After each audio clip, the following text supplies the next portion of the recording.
الغريبة في العنكبوت إنك تلاقي فيه جميع الرذائل والسلوكيات المنحطة. الأخ يأكل أخوه والولاد يأكلوا بعض، وأي ضيف يخش البيت، بيت العنكبوت يتاكل مع الشكر. ما من دابة في الأرض ولا طائر يطير بجناحيه إلا أمثالكم، ما فرطنا في الكتاب من شيء ثم إلى ربهم يحشرون. والعناكب الحقيقة دولة كبيرة أوي، لا تكفيها حلقة ولا 1000 حلقة. العنكبوت حيوان قديم عمره منذ النشأة 400 مليون سنة. إنسان عمره مليون بس، يعني ممتد في التاريخ 400 ضعف قد امتداد الإنسان. والعنكبوت في المملكة الحيوانية ما بيعتبرش حشرة، لكن بيصنف مع العقارب بحكم تقسيمة جسمه ورجليه، عدد رجليه. العنكبوت له 8 رجلين، الحشرات 6 رجلين. ثم الحقيقة رجلين العناكب غريبة جدا لأنها بتأدي وظائف كتيرة خالص. يعني رجلين العناكب هي أعضاء تلقيح، وفي نفس الوقت أعضاء لمس وشم وسمع وحركة وتسلق. العنكبوت يسمع برجليه. إزاي؟ على أرجل العنكبوت 100 مليون شعيرة. الشعيرات دي تهتز ترتجف لأقل ذبذبة صوتية، فبالطريقة دي بيسمع برجليه، يشم برجليه، بالإضافة إلى الحركة، ثم زي ما قلنا أعضاء تلقيح. وفي العنكبوت في مغزل في مؤخرة البطن فيه 50,000 بكرة غزل في مساحة ملي، والمغزل ده بيغزل عدة أنواع من الخيوط من سمك ونوعيات مختلفة. في خيوط لبناء البيت، وخيوط للقفز والطيران، وخيوط لتكتيف الفريسة، وخيوط انذار، وخيوط دخول، وخيوط خروج. الغريبة في العنكبوت انك تلاقي فيه جميع الرذائل والسلوكيات المنحطة. هو حيوان سافل، هو فرانكشتين الحشرات ودراكيولا، وكل جميع الرذائل تلاقيها في العنكبوت. تلاقي الزوجة تاكل زوجها بعد التلقيح، والأم تاكل ولادها إذا ما هربوش بعد الفأس مباشرة، والأخ ياكل أخوه والولاد ياكلوا بعض، وأي ضيف يخش البيت يتاكل مع الشكر. ده بالإضافة إلى إن أحيانا يبقى في عنكبوت حرامي، حيوان سنكوح عايش على قفا غيره. الغدر، الوقيعة، التآمر، العدوان، القتل، كل الرذائل اللي تتصوروها تلاقوها في العنكبوت. بعكس حشرة زي النحلة تلاقيها مجمع فضائل، كل السلوكيات الرأية الحلوة تلاقيها في النحلة. في نظام ملكي صارم، الطاعة فيه مطلقة، حياتها كلها دأب وتضحية وكفاح. حشرة اجتماعية تعاونية، تعطي وتعطي وتعطي بسخاء، بعكس حشرة العنكبوت العجيبة. العنكبوت حيوان فردي، ما فيش حاجة اسمها مجتمع عنكبوت ولا دستور عندهم. يعني هو تقريبا حياة العنكبوت خرق لجميع النظم. عجيبة الواحد لما بيتأمل في اختلاف الطبائع والسلوكيات.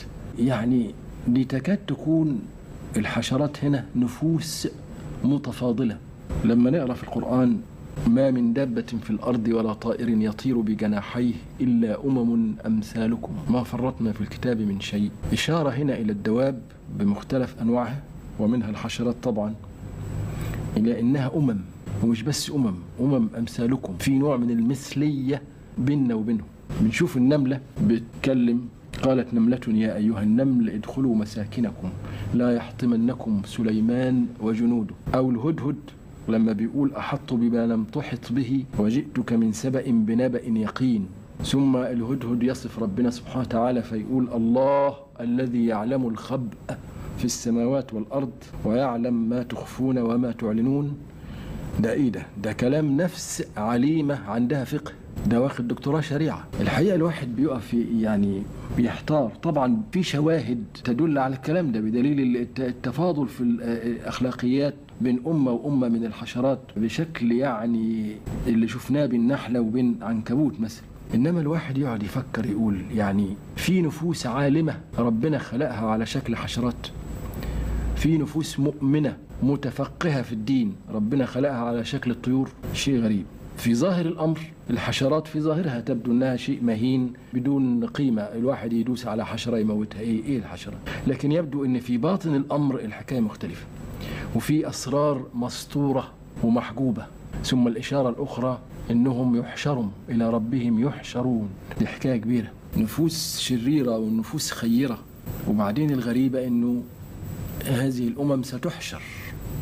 الواحد يتساءل ماذا يكون الحال يوم القيامة؟ هل تتبدل الهيئات وتبدو النفوس على ما هي عليه؟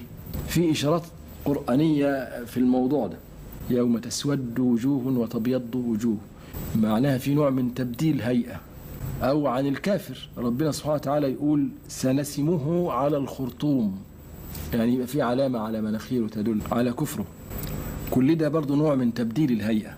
طيب ماذا يكون من أمر هذه النفوس الحشرية المؤمنة والعالمة؟ ماذا يكون من أمر هدهد بيتكلم في المعرفة الإلهية كما لو كان معاه دكتوراه أو شهادة العالمية؟ أو ماذا يكون من أمر نملة بتتعرف على النبي سليمان وتعرف اسمه؟ هل تتبدل هيئتها هي الأخرى وتظهر حقيقتها على ما هي عليه؟ لأن هي ما هياش بالمعنى المهين التافه الحقير اللي بنشوفها عليه، ده نفس عارفة. ثم الحشر ده هيكون إلى حساب، وما هدفه؟ وكيف يكون حساب للدواب والحشرات؟ في الواقع أسئلة ولا جواب ولا أحد يعلم، ولكن المؤكد أن هناك أسرار، وأن ما نراه من الحشرات ليس كل حقيقتها، وأن ما خفي عنا بشأنها أعظم، وأن هناك أسرار محجوبة لا شك في يوم هتظهر فيه. ولهذا ربنا سبحانه وتعالى يصف يوم الحشر ويوم القيامة بأوصاف غريبة، ويوصف بأسماء رهيبة. يوم التغابن، يعني كل واحد يشعر أنه ظلم نفسه وغاب نفسه، يقول يا ريتني ما عملت، يا ريتني عملت. يوما يجعل الولدان شيبا، يشيب منه الولدان. ويوم الحسرة، ويوم الفزع، ويوم الجمع، ويوم الحاقة، ويوم الواقعة والقارعة والصاخة. يوم يتمنى المجرم الموت ولا يجده ولا يقدر عليه، ويتمنى الكافر لو كان تراب. ذلك يوم الجمع، ذلك يوم مجموع له الناس، وذلك يوم مشهود. والعارفين بيقولوا عنه إنه هو يوم تنهتك الحجب وتذهل القلوب وتذهل العقول، ويكتشف العالم أنه جاهل. طبعا إذا كانت نملة جواها كل هذه المعرفة الإلهية وجواها كل هذا العلم وكل هذه الحكمة، يبقى إذن إحنا ما بنعرفش عنها حاجة. ما يبدو من ظاهر هذه النملة، أو ما يبدو من ظاهر هذه النحلة، أو ما يبدو من ظاهر هذا العنكبوت جزء صغير جدا من حقيقة محجوبة. وما دام هذه الحشرات لها يوم تبعث هي الأخرى وتحشر، فالأمر فيه أسرار خطيرة جدا. وربنا ينجينا وينجيكم من هذا اليوم، وإلى حلقة قادمة بإذن الله.